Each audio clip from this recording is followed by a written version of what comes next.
Welcome back to another episode of Not Financial Advice. My name is Sean. Today is Monday, February 26th, with about an hour until the market closes.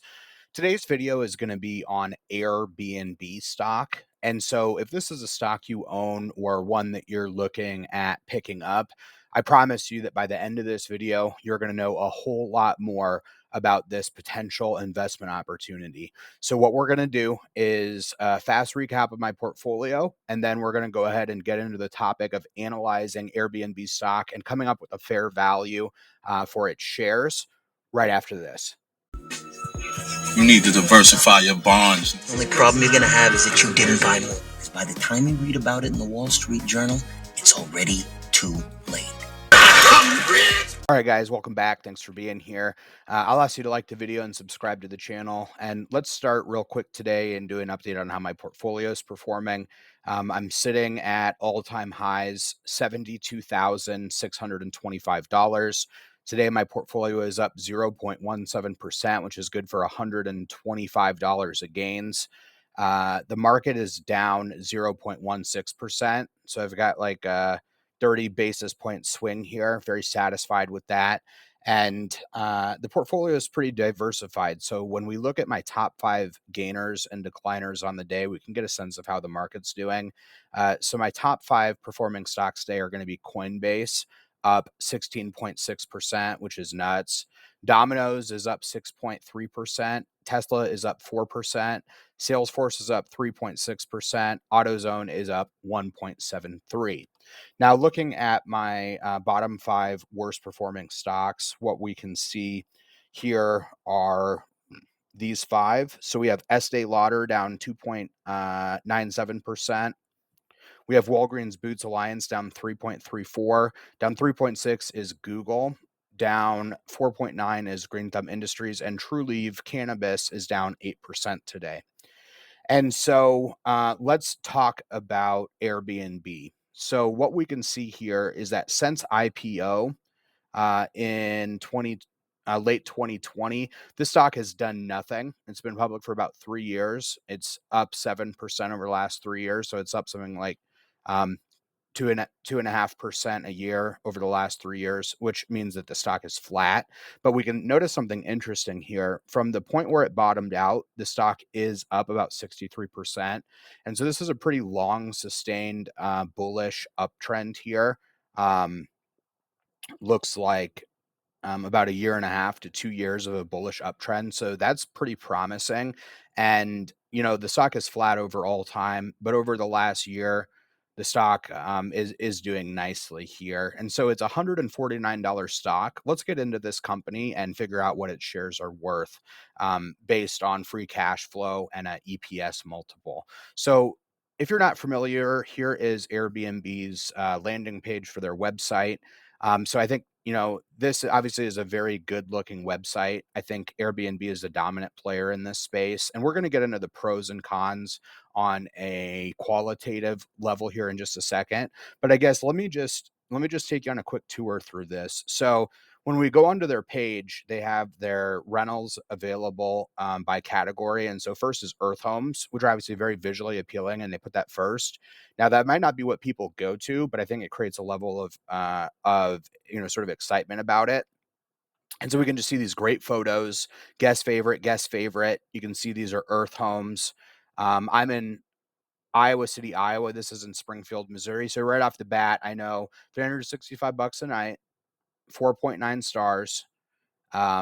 It's a guest favorite, so a lot of people have been there. I know where it's at. I know how far away it is, and I can see the availability in a photo, and I can even save it. And so, additionally, I can search where I want to go, when I want to check in, when I want to check out, and how many people are going to be with me. And so, I'm not even logged in here, I don't think, but the way that this setup is fantastic. So with that in mind, I'll ask you to like the video, subscribe to the channel. Let's talk about the pros and cons on Airbnb stock. So first and foremost, I do believe that it's an industry leader. I also think that Airbnb has a very user-friendly interface. That was one of the things that initially set Google apart to be dominant in search. But as far as Airbnb goes, there is no post-COVID demand slowdown for travel. People are still traveling and going on vacations. And Airbnb I suppose would be a consumer discretionary stock, but consumer discretionary is in fact a growth sector. But when you think about interest rates, a vacation is something that a upper middle class family might take once or twice a year. It's one of the bigger expenses that doesn't need to be financed. And so, although this is discretionary, I think that's a little bit more predictable as it's an affordable luxury to go on vacation. And so some cons on the stock, what if they got bad press? And so I just made this up. Think about the Airbnb killer. That certainly could hurt the stock price performance in the short run. But also, there are some competitors like VRBO, but Airbnb, I think, is dominant. Just like any other stock, you got three other issues here: international conflict, macroeconomics, such as a recession that would reduce their revenue and earnings, and then threats of regulation. So all pretty standard stuff, but I'm seeing more pros than cons on this $149 stock. So let's get over here to Qualtrum. And as always, Qualtrum is a suite of software I pay for to look at stocks, not one I'm affiliated with. So I'll leave a link for Qualtrum in the description below.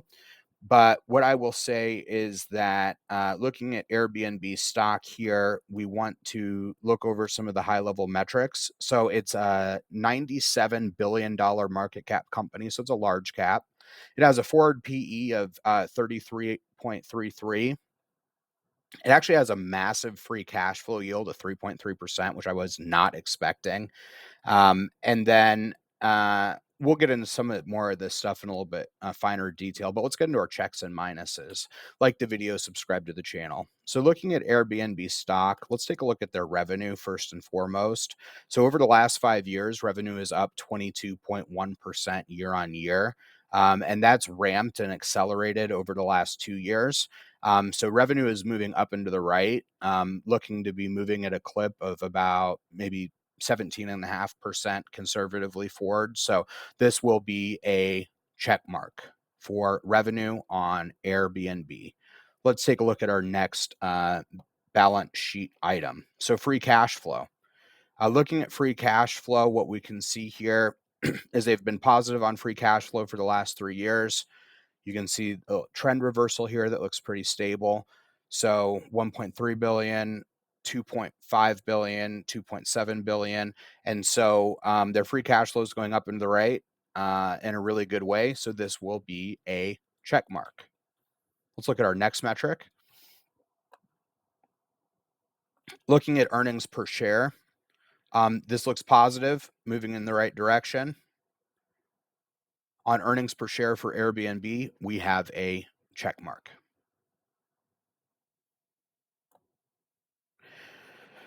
Looking at cash and debt, this chart looks fantastic. Significantly more cash than debt.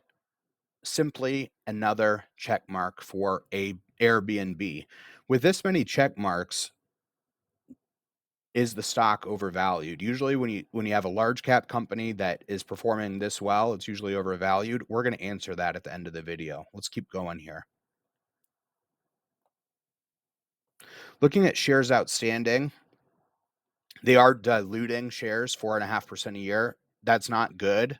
This will be the first red X. Not necessarily a deal breaker for me, though, but a red X on shares outstanding, as if you were to have bought shares in 2017, you own a proportionally smaller amount of access to the free cash flows and earnings, which drive the price appreciation of this stock. Let's look at ratios now. And so return on capital employed, they have the ability to convert capital pretty efficiently. And so it's sort of in this 12 and a half to 15 range. So that's decent. I'm going to give them a check mark here. Now let's look at their bottom line profit margin, 22.5. Lower there, higher there. This bottom line profit margin is really high, and it's a trend reversal moving in the right direction. Strong check mark on bottom line profit margin around 20 to 30% for Airbnb. This is absolutely fantastic. Looking at expenses, they are going up into the right. So they will receive a red X on this. So overall, looking really, really good on Airbnb's performance here on Qualtrim. And so now what we're going to do is we're going to figure out a fair value for the price of these shares. $149 stock. Let's figure out what this thing's worth. All right. And so first up, we have our discounted cash flow valuation. An average of free cash flow that I've done for just the last 3 years was $2.2 billion. Total cash on hand for the most recent quarter was 10 billion 900 million. Total debt is around 2 billion. Shares outstanding is 660. I've gone ahead and because there's only about 3 years of really positive results. What I've done is on any of the growth rates. In this case, it's the growth rate of the free cash flow. I've gone ahead and sort of reduced that by about 66 to 50%. And so this is a very conservative estimate for the growth rate on their free cash flow. 25% over the next 5 years, drop to 15 over year 6 through 10. Terminal growth rate on free cash flow of 3%, which is the same as US GDP, and then discount rate of 10%, which means if I pay the price that is about to be shown, I could expect a 10% return. Based on free cash flow, Airbnb, $149 stock, value, $188. So showing undervalue based on free cash flow.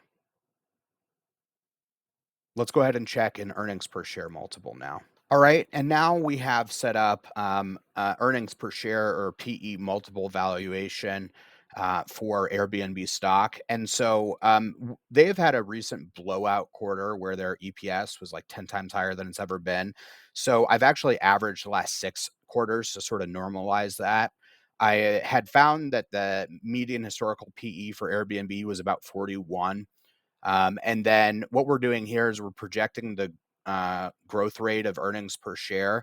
Again, I've gone ahead and cut this in half or maybe even more for a conservative projection of 30% expected growth rate on earnings, zero margin of safety and growth decline, 10% discount rate, $149 stock, Airbnb, earnings per share value, 167. And so when we have these two numbers added and then divided by 2 averaged, we have $149 stock with a blended free cash flow and earnings per share multiple showing a value at $177.50. And so we have $149 stock price. I see a value of $177.50. This would be a buy for me, and I think that I might just do that. So thank you so much for tuning in. As always, if there's a stock you'd like for me to review, leave that in the comment section below. Until next time, I'm Sean. This is not financial advice, and I'll see you then. Thanks. Bye.